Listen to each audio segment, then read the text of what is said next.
to the Insomniac Show with Nicolette and Brian. We'll get real deep with you, educating, inspiring, and solving problems with some of the most inspirational humans on the planet. Buckle up and come on the journey. I'm excited. All right, guys, I'm Nicolette, and today Brian and I are here with Rick Werry. He is a motivational speaker, and he has a great story to share with us today. So we are excited to have him here. Thank you so much, Rick, for joining us. Thanks for having me. I'm excited. So, Rick, you're an incredible inspiration. I mean, why don't you just kick us off and tell us a little bit about your story? Yeah, so just to let you know a little bit about myself is I'm from a small town in Utah. I grew up on a dairy farm, working hard, and when I got married to my wife about 13 years ago, we were in this self-help housing program. It's where you can work on your own house in order to move into it and have equity. And I was working on a house a couple doors down from ours. And I had I know when I tell this story, I sound like a klutz, but truly I'm not a klutz, guys. Okay. So I was building a wall on the floor and nailing the studs into the top plate, and got to the last nail, and I shot that nail into the wood, and there was a knot in the wood. I didn't see that, and the knot made that nail fling up, and it shot into the web of my thumb. And so I was like, I'm going to act like a tough guy. I'm like, no big deal. I was with my friend Zach, and I'm like, okay, just pull it out. And so he did. He pulled it out with his Leatherman, and I'm trying to act tough. And as I was looking down at my thumb, where that nail had gone into, and granted, remember I told you I grew up on a farm, so blood, mucus, none of that ever, grossed me out, but as I was looking at my hand, I started to get lightheaded. And so I decided I'd walk across the floor to get a drink. That was my natural reaction. And as I'm walking across the floor, I passed out, tipped over perfectly, and fell into the hole in the floor where the stairs went. We had cut the hole out, but we hadn't built the stairs yet. So I fell from the main floor all the way down into the basement and landed on the top of my head. And I broke my neck that day at C6, C7 vertebrae. And that day will be the day that goes down as forever changing my life. So what happened next? So obviously, I mean, I actually have known a person who's broken his neck, and I remember, the crown and but what was your what was your injury? Your actual, not the injury, but what were the effects of the injury? Okay, so what happened is shortly after, they got me in an ambulance, and I remember sitting in the ambulance. My friend Zach was still with me. I remember telling him I couldn't feel my legs, and that was like the first inclination of like, oh no, this could be serious. And so just to teach you guys a little thing is wherever you break in your spine, the higher up you break towards your brain, the worse off you are, for lack of a better term, the more disabled you'll be. So I broke my neck up here about a C6, C7 vertebrae, and the result is quadriplegic. A lot of people get paraplegic and quadriplegic mixed up. Quadriplegic is the term quad, obviously four, meaning you're affected in all four limbs. So I can move my arms and stuff, but I wear these gloves, and because I don't have grip in my hand, I can't open and close my hand, and that's what helps me push my wheelchair. So how long were you in the hospital after that? Yeah, so I was I got life lighted, and fun fact, so I had been married for my wife for exactly a year. So this was my 1 year anniversary. I got to fly in a helicopter and got life flighted up to Provo Hospital. And so I spent about 6 weeks in an ICU. And I was on a medically induced coma. I had a trachea, which means they bypass your mouth and you breathe through a tube in your neck. And a lot of things happened in a short amount of time. But total, I was in the ICU for about 6 weeks, and then rehab unit for about another 6 weeks. So. Wow. Okay, I have a question about the medically induced coma. Do you remember anything, or it's just like that time which is gone, like gone? Yeah, pretty much gone. I remember waking up from it, and the reason I was in a medically induced coma was because I had caught pneumonia while I was down in that cold basement, laying in the ice water, basically. And so they wanted to stabilize my neck, and they didn't want me coughing or doing anything to damage. But yeah, I remember waking up almost, and it was like, how long have I been here? Like the things you remember are very short, but like the time is not a concept. Now, you talk a lot about the nurse and the red pen, right? You call it red letter day. And, kind of being able to do something that you couldn't do the day before. I want to talk a little bit about that concept. That's a really cool thing. Yeah, I'm glad you brought that up. So I was having a hard time, and just, I guess, to paint the picture, I remember my wife was helping me check my voicemail on my cell phone, and so remember I was on the trachea, so she had to read my lips of what I needed to say because I didn't have any wind going up to my mouth to speak. Uh-huh. So for me to mouth the 4-digit code to my wife, we were just getting so frustrated, and it was just it was just a hard time, and I'm thinking to myself, okay, I'm in a wheelchair. This is a really hard time. And this was when I was in the rehab unit. So nurses came and went, PT came and went, OT and speech. They all came into your room all the time. And this nurse recognized that I was having a hard day. And what she did is she brought in a calendar and a red marker. And she told me that day, she said, if there's anything you can do today that you couldn't do yesterday, we're going to write it down and document it in red letters on this calendar. And what's crazy is back then, a red letter day was just being able to like push my wheelchair down the hall without help, or being able to sit up to the side of my bed without help, or we'd do these really, really annoying PT practices where they dump Skittles out on the table. And, like I had my paralyzed hand, they're like, okay, practice maneuvering your hand and you can eat the Skittles, And so, but yeah, I mean, those were accomplishments. Right. And if you look at it this way, is I almost had a fresh start, because my old accomplishments didn't mean much to me at that point. I had to learn to survive, basically. So, I mean, it's interesting too, because, I talk about this a lot, but, and you're a country boy too, so you'll definitely get this. It's always about like improving your situation, even if it's just a little tiny bit every day, or, Nicolette and I talk about this all the time, but do you think like your sort of your upbringing, like being, working on a farm, like that actually had to do with a lot of working at those little things to improve your situation every day?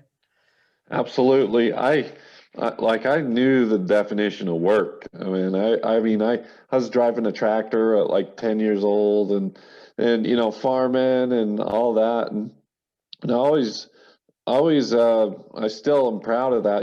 I know that the concept, work hard and it pays off, and so I needed that mindset to deal with the spinal cord injury. You know, like work hard and it will pay off. So what are you up to? Now it's been how long since your injury? So it's been about 13 years. So time has flown by, and I'm in a wheelchair, and you know, I'm just trying to make the best of my life. Now, how much has changed for you physically in that time? You know, I wouldn't say a lot, like functional wise. So I mean, I haven't gained any, you know, new, like I can't wiggle my finger all of a sudden or anything like that. But I guess the things that have changed the most is every day I'm always like learning how to adapt a little bit based off my function, and that when you can learn to adapt and become just a little bit more independent, it like independence helps a lot, you know.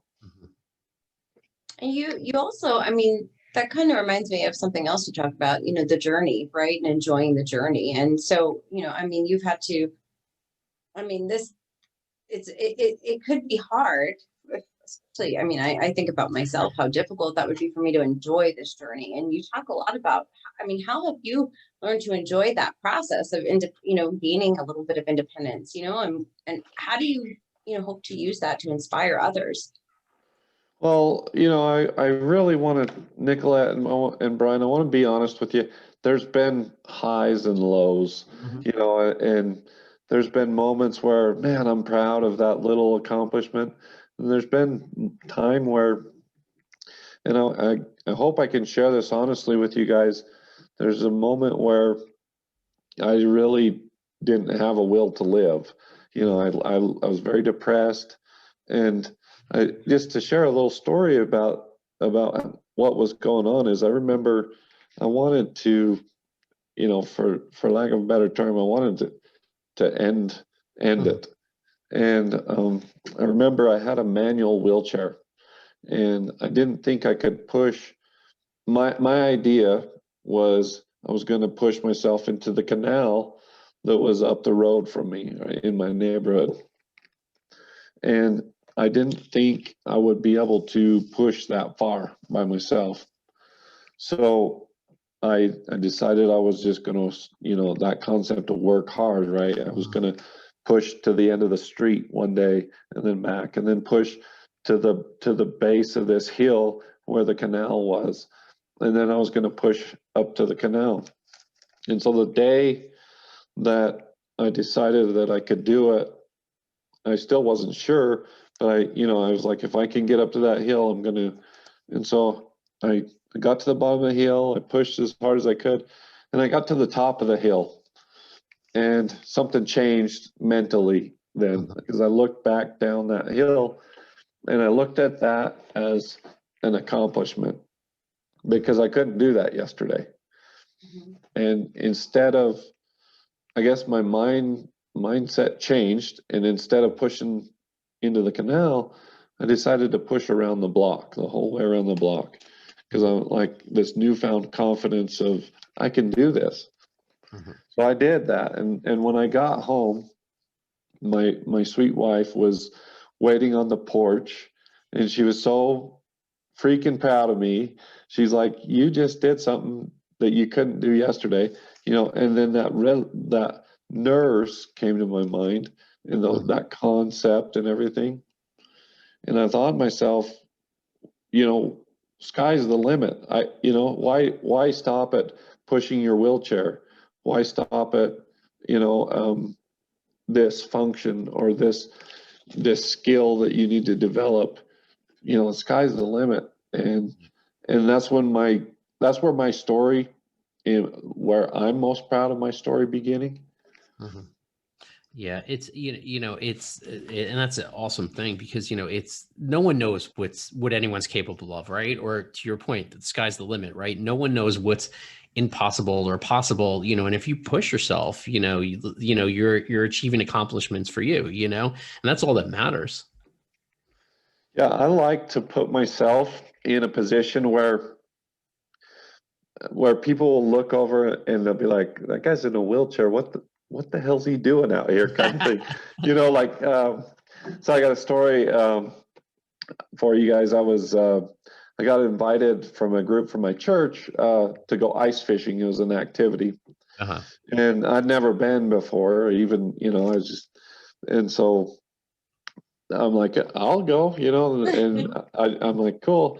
So I was in my wheelchair, and there was like, we went up to Fish Lake. It's by here, and they wheeled me out there. Like everybody was worried about me, and so they wheeled me out to the spot where we're gonna go, and then they're like, oh, we got to go get our stuff out of the truck. So here I am, like sitting in the ice, and there was snow, so there was like no possibility of me even moving, and so I'm just sitting there, and people are walking by, and I'm just like, hey, this is our spot, my friends are coming back, and I don't know have either of you guys have ever been ice fishing or on the ice? I have. Yeah. Well, when it's let's see, expanding and contracting, and that ice pops. Mm-hmm.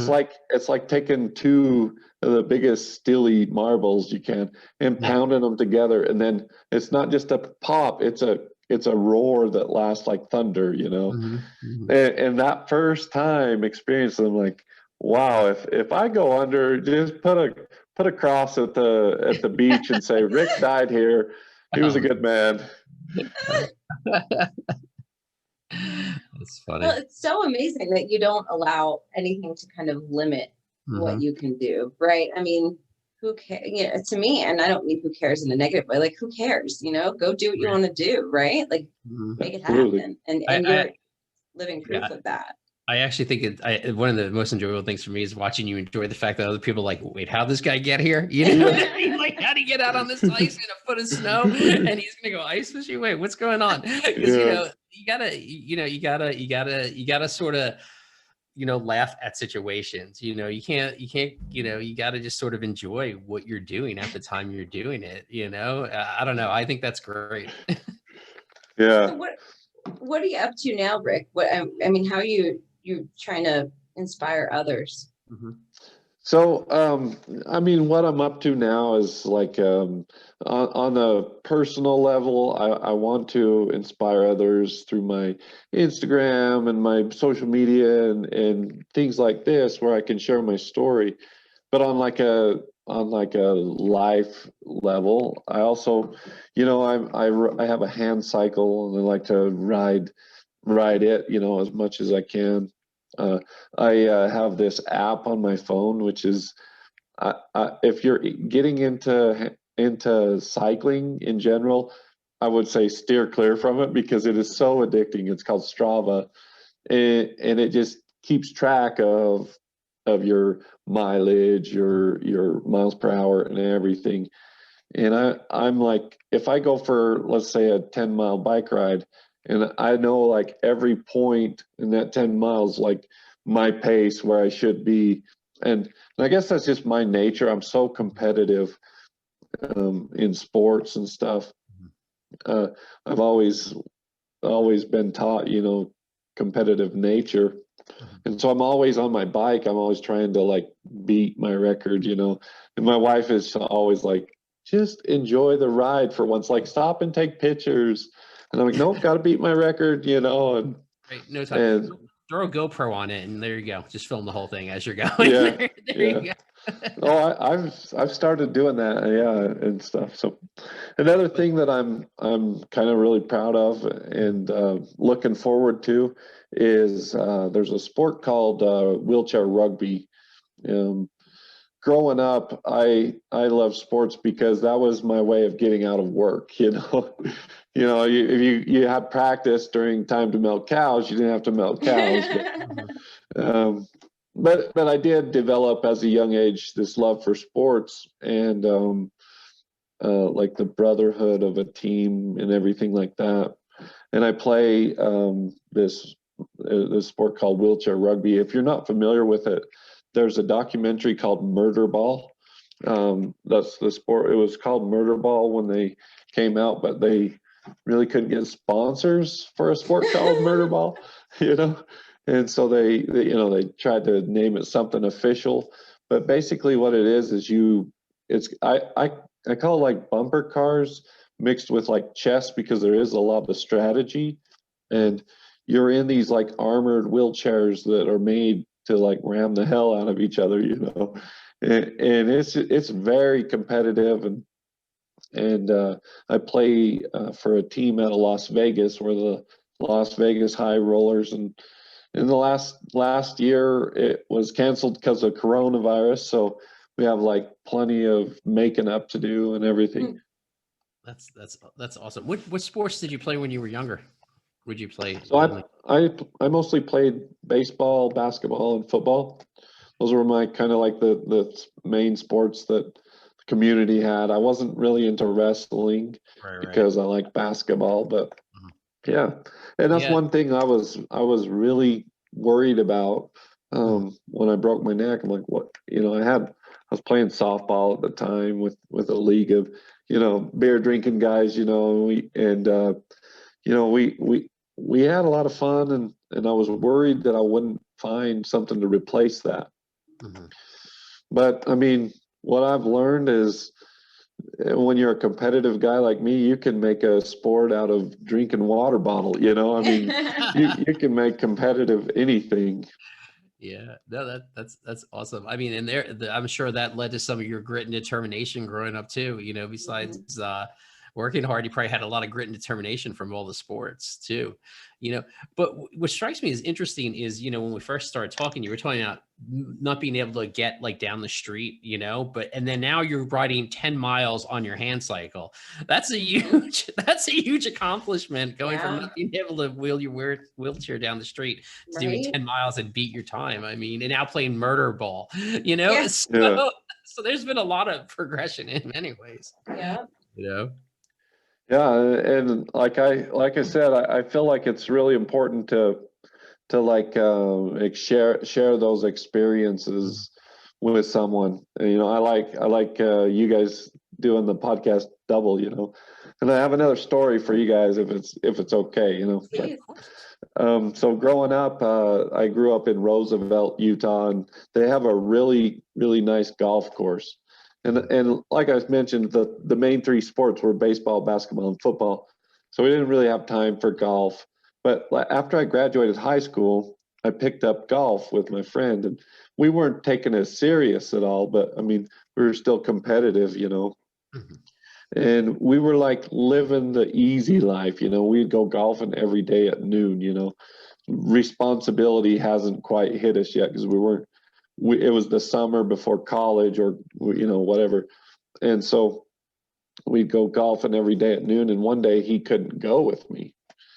And, the Roosevelt golf course on the hole 3, it's a par 3 where you hit off this cliff, and the hole's way off this cliff.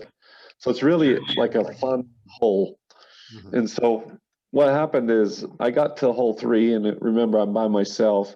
I hit this amazing shot, and like, oh, this is awesome, and my knee-jerk reaction was like to turn around to look at my friend Bobby, who we shared this experience with, But when he wasn't there, like I went from like this happy to like, oh, I wish he could have seen me do that, and because the shot didn't matter. What I learned that day is the shot and the sport didn't matter. It was the relationship with him that really, like golf was just the avenue of how we became such good friends. Yeah, I agree. So yeah, I was like ready to rub it into him. I'm like, yeah, I beat you, but he wasn't there. So yeah, I was like not as excited. So Yeah. And you know what? I mean, what's great about, sports, because, I grew up playing all different types of sports too. And what's crazy is that competitive nature actually makes you bond with your friends, like it makes you bond with each other, and it makes you better, because you're always pushing each other to the next level or to the next step or to be better. It's a good relationship, things like that. Yeah. Yeah. I enjoy sports, and I guess that's why I like to motivational speak. Like what I like to, my ideal audience is like a group of athletes, like for like before a big game or something like that. That's awesome. So, Well, what is your message today for those who are, for those who need a little hope right now? And I'm sure there have been times where, you've encountered that along your journey, I mean, what would you say to those people? well, I'll take a minute on this. I hope it's okay. But so I've been into listening to a lot of podcasts lately and stuff. And there's one guy, he's a comedy podcaster, and he's sometimes kind of crude, but Theo Vaughn, have you guys heard of him? Yeah. I know. Well, he has this one sketch where and if you follow his Instagram page, he shows a video of it, but he's talking about the game Mario. We all played Mario when we were kids, right? And he said if we were to play Mario and they took away all the obstacles, right? And all you did was you just dropped in and you ran across the dirt path and you completed the game, He said if that was the case, we'd probably put the paddle down after 1 minute. And what I'm getting at is the reason we all loved Mario as kids is because we couldn't wait to drop in that next time to get just a little bit further on the challenge, and that's what he says. Life is about challenges, and then we always just trying to get a little bit further, do a little bit better, so that we can complete the game. Now, my message to anybody listening here is you're going to face challenges. I have twin boys. They're 7 years old, and they asked me to speak at their class. And I told them, I'm like, you guys are all going to have no good, very bad, horrible, terrible days. Shit happens. You know what I mean, guys? Pardon me, but like, and what's my message is, and my feeling is, the purpose of life is how can we overcome those and experience joy regardless of our situation, Absolutely. Rick, you are incredibly inspiring. I would love for you to tell everybody where they can follow your journey and where they can learn more about you. Yeah, so I mean, just my name is Rick Werry. If you search me on Facebook or Instagram, you'll probably find my social pages. I'm on LinkedIn, and I'm still learning LinkedIn a little bit, but yeah, I'm also just trying to book. I like small audiences, so I'm trying to book motivational speaking jobs and stuff. So just hit me up or whatever. Awesome. Thank you so much, Rick. We really appreciate you talking to us today. Oh, thank you guys.